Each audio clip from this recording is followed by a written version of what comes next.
Hola queridos hermanos, reciban un afectuoso saludo y sean todos ustedes bienvenidos a mi escuela sabática. En esta semana estamos estudiando la lección número 5 del segundo trimestre. El título de la lección es Obediencia, el fruto del reavivamiento. Esta semana vamos a ver las evidencias verdaderas de lo que es un verdadero reavivamiento. Y antes de continuar con lo que será la lección de esta semana, quiero sencillamente agradecerles a todos aquellos que están orando por nuestro ministerio, a todos aquellos que están colaborando con nuestro ministerio y que tal vez algunos de ustedes ni saben de qué estoy hablando.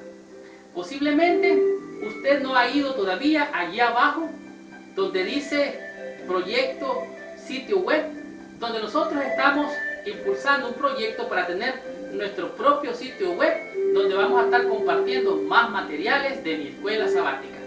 Sinceramente les agradezco de todo corazón sus oraciones, sus generosos aportes y sobre todo su apoyo incondicional a este ministerio. Y sin más preámbulos, continuemos con la lección de esta semana. Esta semana vamos a tener temas muy interesantes. Por ejemplo, vamos a estudiar cómo es una vida ya transformada. Cómo se comporta aquel que ha sido tocado por el poder del Espíritu Santo en esta vida y se prepara para la vida próxima. Seguidamente vamos a descubrir cuál es el costo de la obediencia. ¿Hay algo que pagar por la obediencia? Eso vamos a estar entendiendo esta semana. También vamos a comprender qué pasa cuando el Espíritu sorprende. Vamos a ver un caso muy especial y muy particular de un hombre que fue sorprendido por el Espíritu Santo y como consecuencia su vida cambió radicalmente y después hizo cambiar la vida de otros por el poder y la potencia del Espíritu Santo que lo sorprendió. Además de eso, vamos a comprender cuando hay sensibilidad al llamado del Espíritu Santo. Algunas personas perciben el toque especial del Espíritu, otras lo dejan pasar y ni cuenta se dan que Dios les está haciendo un llamado especial. Eso vamos a comprender esta semana. Y finalmente vamos a disfrutar por qué es importante la obediencia guiada por el Espíritu Santo. Estudiemos la lección de esta semana y disfrutemos cuál es la bendición que nos envía nuestro Padre Celestial. Muy bien. El versículo de memoria para la lección de esta semana se encuentra en 2 de Corintios, en el capítulo 10 y el versículo 4 y 5. La Biblia dice así: porque las armas de nuestras milicias no son carnales, sino poderosas en Dios para la destrucción de fortalezas, derribando argumentos y toda altivez que se levanta contra el conocimiento de Dios y llevando cautivo todo pensamiento a la obediencia a Cristo. La Biblia nos está diciendo en este versículo que nuestras armas, las armas de nuestro ejército espiritual, llamado el ejército de Dios, el ejército cristiano, tenemos armas que no son carnales. No son carnales, ¿por qué? Porque son armas espirituales. La guerra es espiritual, por lo tanto las armas deben de ser espirituales.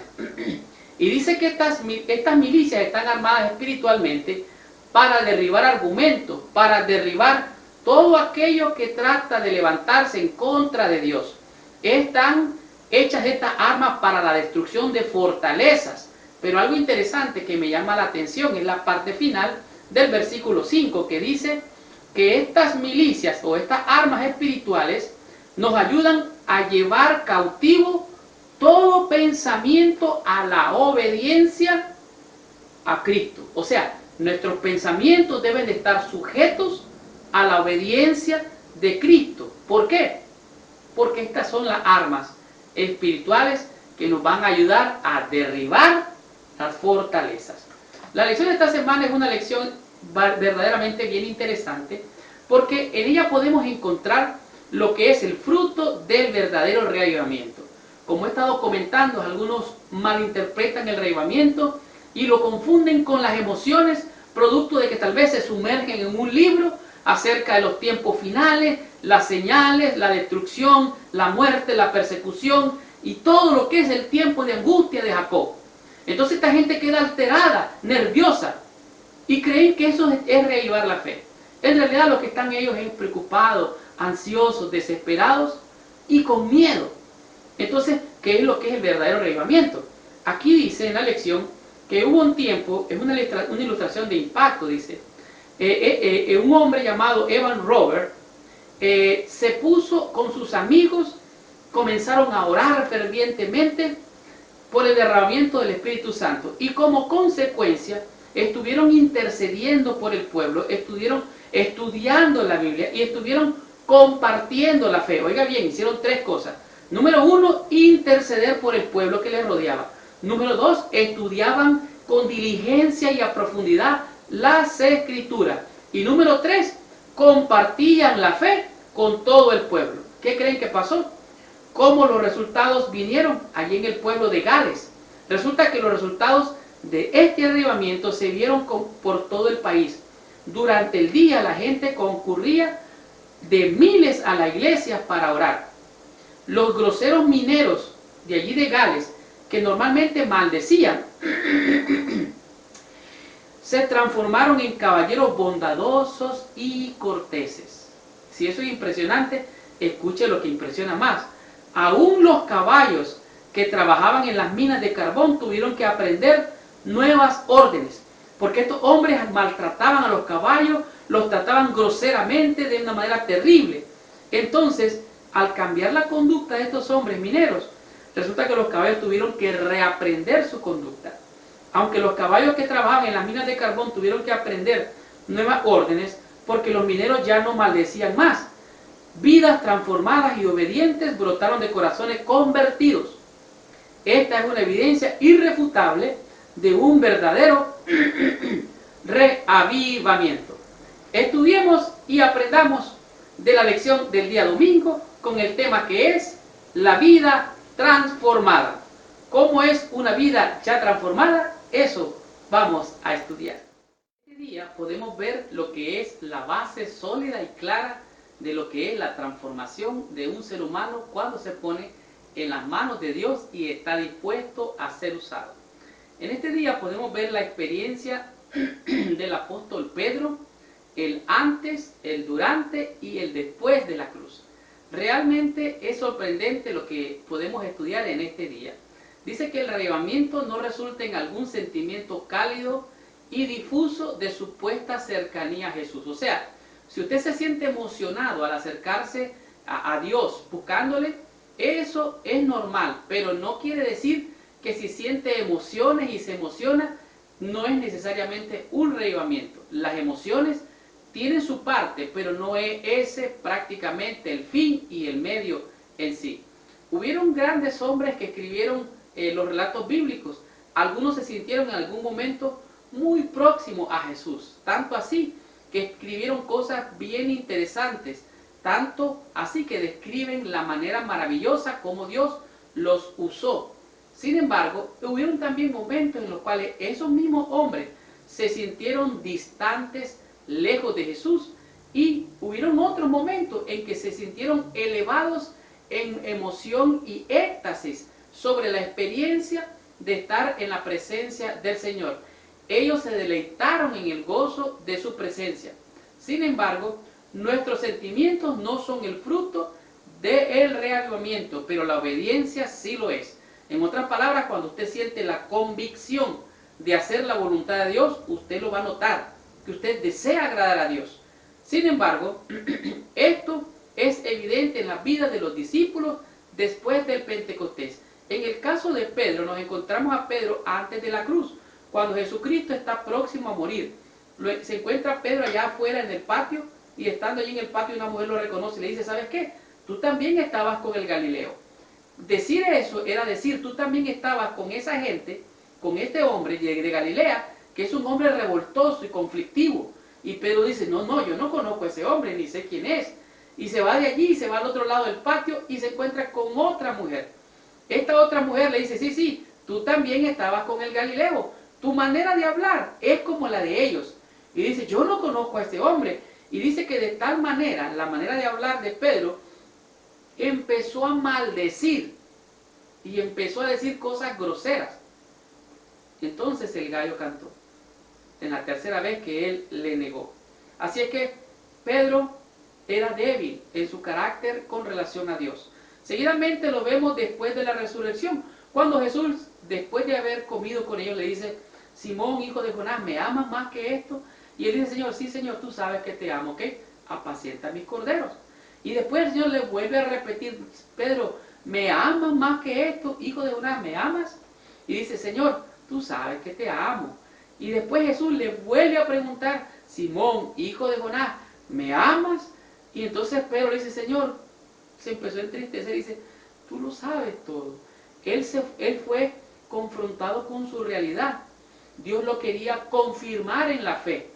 Y él se confrontó a sí mismo y se vio a sí mismo débil, frágil y poco y falto de fe. Entonces Jesús le dice, apacienta mis corderos. Entonces de esta manera podemos ver el antes, el durante y el después. Pero me impacta grandemente después de la venida del Espíritu Santo, después del Pentecostés, la experiencia del apóstol Pedro. Resulta que él se comportó de una manera imparable en la fe, pero primero tuvo que pagar el precio de la obediencia, tuvo que ser humillado, tuvo que ser zarandeado para ser confirmado en la fe. Y de esta manera vemos a Pedro después del Pentecostés.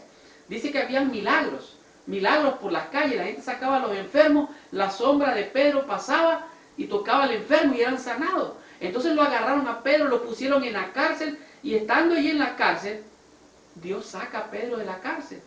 Van a la cárcel los alguaciles, los gobernantes, la gente política y encuentran que la cárcel está cerrada, el preso no está y encuentran al preso en la calle predicando. Y saben, ahí se encuentran unas maravillosas palabras que son muy conocidas por ustedes y por mí. Cuando Pedro dijo, es menester obedecer a Dios antes que a los hombres. ¿Qué fue lo que pasaba allí? Resulta que los dirigentes de la junta de aquel entonces y el sumo sacerdote confrontaron a Pedro y le dijeron, mira, te dijimos que no anduvieras predicando en este nombre, ya llenaste con tu doctrina toda la ciudad, has andado predicando y te echamos preso por eso, que no entendés que no tienes que andar predicando en ese nombre. Entonces Pedro dijo, ¿saben qué? Es mejor obedecer a Dios antes que a los hombres. Y ahora les voy a leer rápidamente lo que en realidad Pedro dijo. Versículo 29 dice que es necesario obedecer a Dios antes que a los hombres. El Dios de nuestros padres levantó a Jesús, está hablando que Pedro, quien vosotros matasteis colgándole de un madero. A este Dios ha exaltado con su diestra por príncipe y salvador, para dar a Israel arrepentimiento y perdón de pecados. Y nosotros, dice Pedro, nosotros somos testigos suyos de estas cosas, y también el Espíritu Santo, el cual ha dado Dios a los que le obedecen. El Espíritu de Dios, Dios lo da a los que le obedecen, a los que estén dispuestos a ser transformados, a ser usados por Él, a ser luminares, encendidos, para dar testimonio de aquel que nos llamó de las tinieblas a su luz admirable. Esta fue la experiencia transformadora de Pedro, antes y después de la experiencia con el Señor. El derramamiento del Espíritu Santo en Pentecostés marcó una diferencia dramática en la vida de Pedro. Lo transformó de un creyente débil y vacilante en un discípulo lleno de fe y de obediencia. El ejemplo poderoso de lo que el Espíritu Santo puede hacer por cualquiera que se entrega con fe y obediencia a nuestro Señor. Pedro es un ejemplo de lo que Dios puede hacer en ti y lo que Dios puede hacer en mí. Puede transformarnos para su honra y para su gloria. Continuemos con la lección de esta semana. Aprendamos y comprendamos lo que dice la lección del día lunes con el tema que es elevado costo de la obediencia. ¿Cuál es ese costo? Eso vamos a estar estudiando. Muy bien, la lección del día lunes es una lección poderosa porque nos ayuda a comprender cómo cuando usted quiere lograr algo, tiene que pagar el precio. Muchas personas desean alcanzar y conquistar cosas. Algunos de ellos están confundidos porque no saben ni qué escoger de la vida. ¿Cómo lograr escoger lo mejor? Una vez que usted escoge lo mejor y lo más bueno, solamente tiene que hacer un plan cómo lo va a hacer y seguidamente pagar el precio para obtenerlo y seguramente lo obtendrá. En este día, uno de los primeros ejemplos de fe y del costo de la fe se puede ver en la vida del joven Esteban. Dice que estaban queriendo elegir a alguien especial para el ministerio y entre ellos escogieron a varias personas, a 7 diáconos, y entre ellos escogieron a Esteban, que era un varón lleno de fe y del Espíritu Santo. Dice que estaba lleno de gracia y de poder, tanto así que hacía grandes prodigios y señales entre el pueblo. Esteban no solamente era un predicador, sino también que él le acompañaba el don y el ministerio de hacer milagros. Sin embargo, la Biblia dice que los que quieran vivir piadosamente recibirán persecución.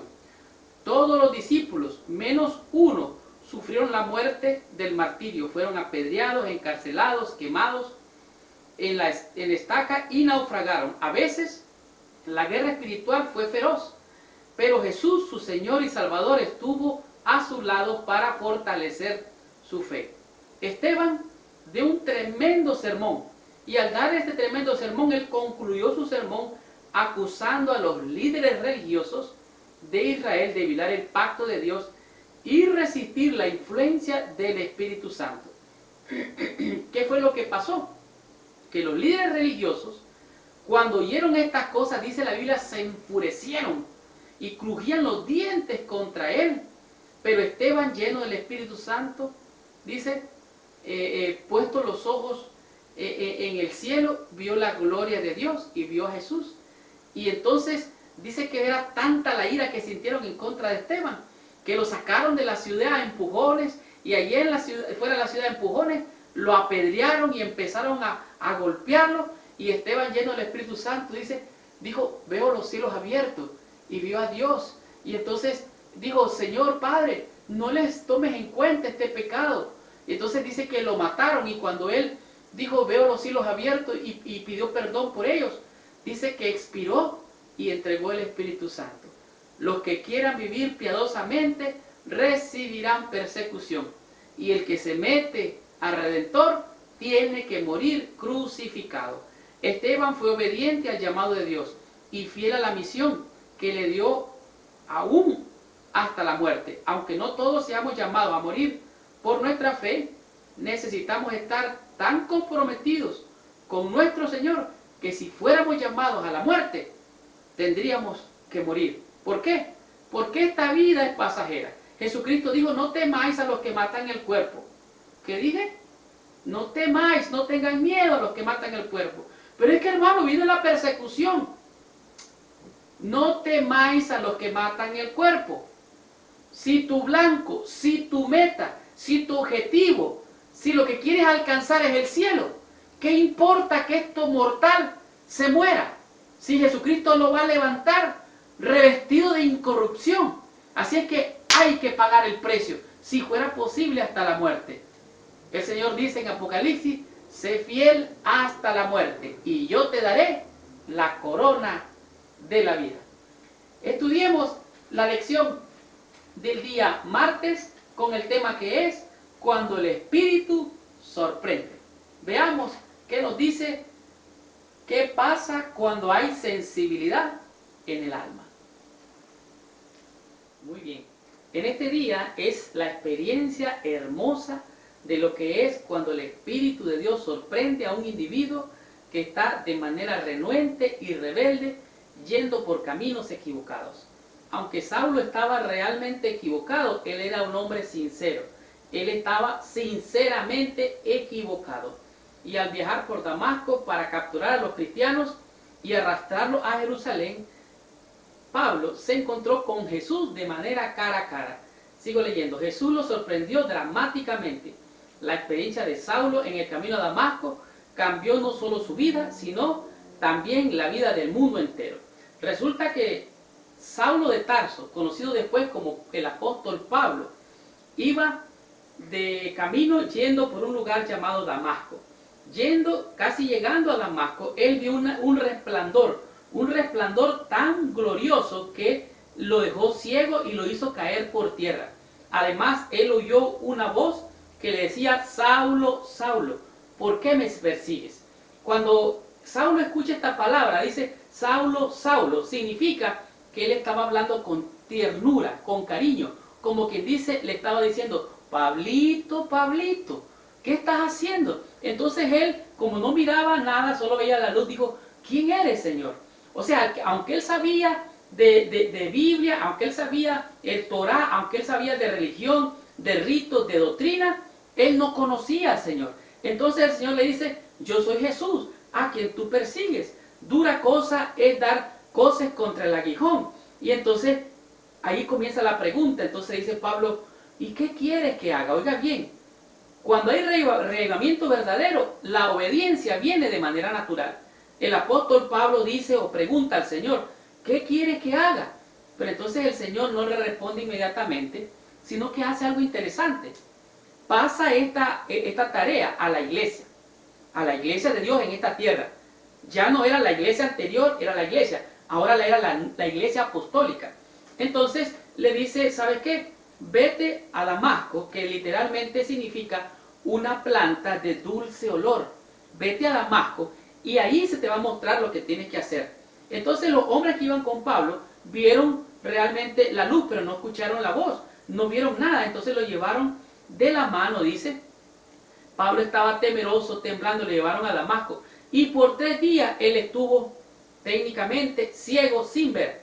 Pero algo interesante, que había en Damasco, dice Hechos capítulo 9, había en Damasco un discípulo llamado Ananías, a quien el Señor dijo en visión: Ananías. Y él respondió, dijo: Señor, heme aquí. Oiga bien, que es literalmente obediente.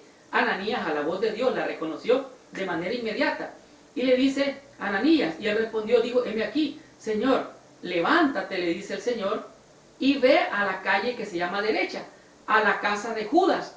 Allí está un hombre que tuvo una visión y te está esperando. Y este hombre se llama Saulo de Tarso. Y dice Ananías: ¡oh, Señor! Yo he escuchado mucho acerca de este hombre. Es un hombre terrible que persigue en la iglesia, que los anda buscando cómo matar, echarlos presos, llevándoselos a Jerusalén. Señor, ¿cómo me puedes mandar a ese lugar? Entonces le dice el Señor: este es un instrumento escogido. Él se le ha mostrado cuánto ha de padecer. Y dice Ananías: bueno, Señor, si tú lo dices, yo obedezco. La palabra clave aquí es obediencia. Entonces Ananías obedece, se va a la calle que se llama derecha, llega a casa de Judas y encuentra a Saulo, y allí se encuentran los dos. Y viene Ananías, un siervo de la iglesia apostólica, que fue encomendado para orar por Pablo, para que Pablo recobrara la vista y entendiera lo que Dios quería con él. Entonces, ¿qué hubieras hecho tú si te hubiera pasado esto como Saulo? Yo no sé si has tenido esta experiencia. Debo decirte sinceramente que yo la tuve. No de un caballo, pero algún día les voy a contar literalmente mi testimonio. ¿Qué hubieras hecho tú en la posición de Ananías? Hay gente por las cuales, sinceramente, algunas veces parecieran no dar deseos de orar. Gente que parece estar en contra de la iglesia, en contra de todo lo que es de Dios, y se llaman cristianos. ¿Hemos de orar por esa gente? Pues son como Pablo. Y Ananías obedientemente se fue. Y Saulo dijo: ¿qué quieres que haga? Y le dijo el Señor: ve allá, a esta casa, ahí se te va a decir lo que vas a hacer. Ananías dijo: Señor, he oído mucho acerca de este hombre, pero si tú me mandas, yo voy. Al viajar por Damasco para capturar a los cristianos, Pablo fue derribado literalmente del caballo. Muchos tienen la idea de que son responsables ante Cristo solo por la luz y la experiencia, y que no dependen de sus seguidores reconocidos en esta tierra. Hay gente que cree que son independientes, que ellos tienen la potestad y el poder, y que la iglesia no tiene ninguna autoridad. Mucho cuidado. Dios le ha dado la autoridad a la iglesia. Él le ha dado la autoridad para atar y para desatar. La iglesia es puerta del cielo y casa de Dios. Mucho cuidado.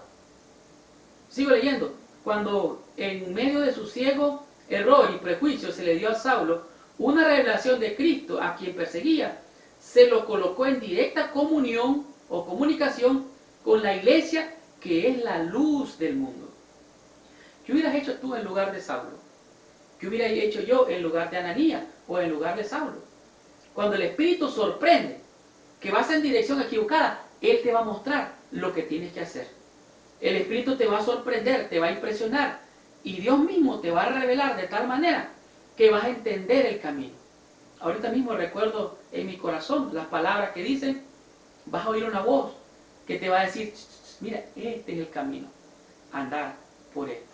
Estudiemos la lección del día miércoles y aprendamos qué nos dice ella con el tema que es sensibilidad al llamado del Espíritu. Continuemos con la lección de esta semana.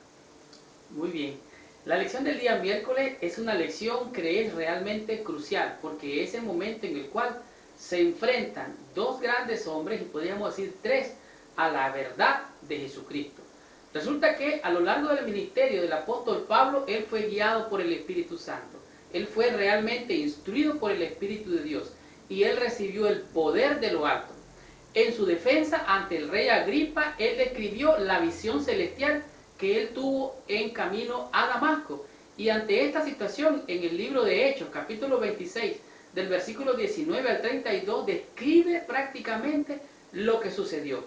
Pablo estaba frente a Agripa y él empieza a relatar la experiencia que él tuvo camino a Damasco. Él le escuchó y Pablo le dice, por lo cual yo no fui rebelde a la visión celestial. Entonces le dice, oye, cuéntame un poquito más acerca de eso. Y él empieza a contar de Moisés y de Jesús y toda la historia de redención. Y entonces Festo, que también estaba allí, dijo, oh Pablo, ¿sabes qué? Estás loco.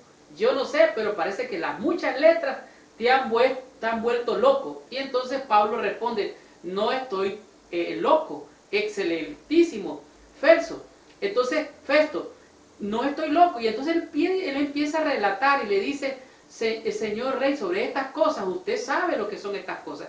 Y empieza a relatarle. Y entonces Agripa se confronta con la verdad que el apóstol Pablo le está explicando elocuentemente. Y entonces el rey Agripa respondió, Pablo, ¿sabes qué? Por poquito me persuades a ser cristiano. El Espíritu de Dios estaba allí presente, convenciendo los corazones.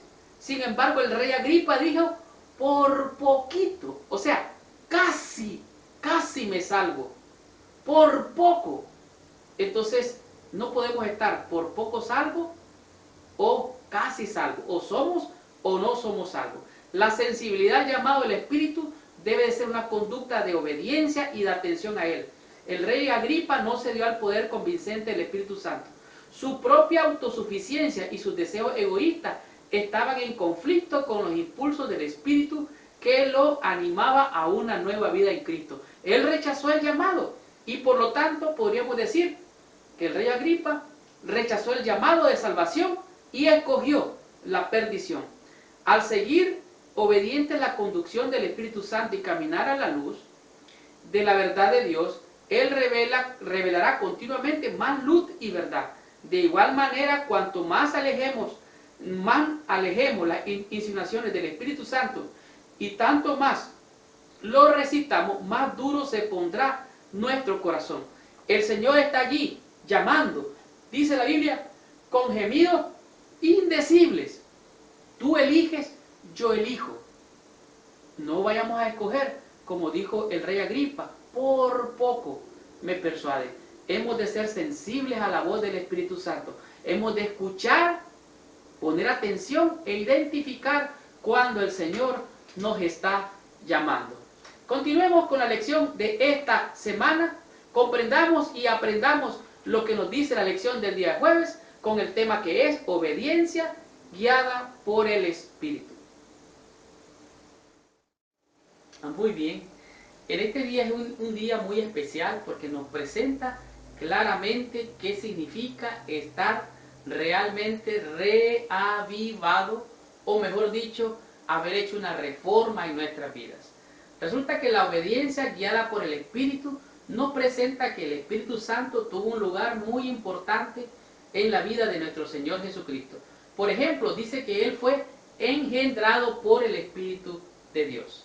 Asimismo, en el libro de Lucas dice, cuando él dijo que él se levantó a leer el libro, en Lucas capítulo 4 creo, dice que él fue ungido y dijo, el Espíritu de Dios está sobre mí por cuanto me ha ungido. Y si usted lee el relato bíblico, usted se va a dar cuenta que después de ser bautizado, dice que Jesús fue guiado por el Espíritu al desierto, aún para ser tentado por el enemigo. Así es que es notorio que la obediencia o la clave de la obediencia está ser guiado por el Espíritu de Dios o por el Espíritu Santo. Filipenses capítulo 2, versículos del 5 al 8, nos dice cuáles son los aspectos de una vida llena del Espíritu Santo.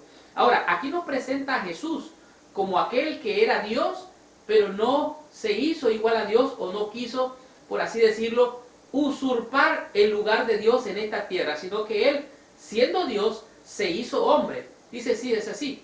Haya pues en vosotros este mismo sentir que hubo en Cristo Jesús, el cual, siendo Dios, dice, número 1, se despojó de su naturaleza divina. Número 2, dice, se hizo siervo. Y número 3, se humilló hasta lo sumo, dice la Biblia. Por eso, o por lo cual Dios, también dice, le exaltó a lo sumo y le dio un nombre que es sobre todo nombre. Así es que todos aquellos que son guiados por el Espíritu de Dios, obviamente tienen frutos. Y esta lección habla de los frutos de una relación que usted tiene con Dios y cuando el Espíritu de Dios está sobre usted. Quiero hacer referencia en este día a lo que dice el libro de Gálatas en el capítulo 5. Dice, capítulo 5, los versículos 18, dice, pero si sois guiados por el Espíritu, no estáis bajo la ley, porque manifiestas son las obras de la carne. Oiga bien, la carne tiene obras, son manifiestas estas obras. Estas obras son, dice, adulterio, fornicación, inmundicia, lascivia, idolatría, hechicería, pleitos, celos, iras, contiendas, disensiones, herejías, envidias, homicidios, borrachera, orgías y cosas semejantes a las cuales os amonesto. Como ya lo he dicho antes, que los que practican tales cosas no heredarán el reino de los cielos. Pero en contraste tenemos los frutos del Espíritu. Versículo 22 en adelante dice, mas el fruto del Espíritu es amor, gozo, paz, paciencia, benignidad, bondad, fe, mansedumbre, templanza. Contra tales cosas no hay ley. En otras palabras, vivir en el Espíritu, tener obediencia en el Espíritu, es ser guiado por el Espíritu de Dios. Así es que Jesús proporcionó un ejemplo de cómo es una vida llena del Espíritu Santo. Es una vida de obediencia, dispuesta y sumisión humilde a la voluntad del Padre. Es una vida de oración, dedicada al servicio y al ministerio, de una vida consumida por el apasionado deseo de ser salvos, salvar a otros, porque el deseo del que es nacido en el Espíritu es ser salvo y llevar la salvación a las almas que aún no le conocen. El apóstol Pablo en Romanos capítulo 6 hace una analogía y dice si eres esclavo del pecado o si eres siervo. Si antes eras esclavo del pecado, tú has sido liberado del pecado para ahora ser siervo de la justicia. Ahora, si tenemos el espíritu de esclavitud del pasado, entonces no hemos sido adoptados como hijos. Pero si hemos sido o tenemos el espíritu de adopción como hijos, entonces clamamos a nuestro Padre, Abba, Abba, Padre. Esta es una obediencia guiada por el Espíritu Santo. Comprendamos y disfrutamos o disfrutemos de la conclusión de esta lección.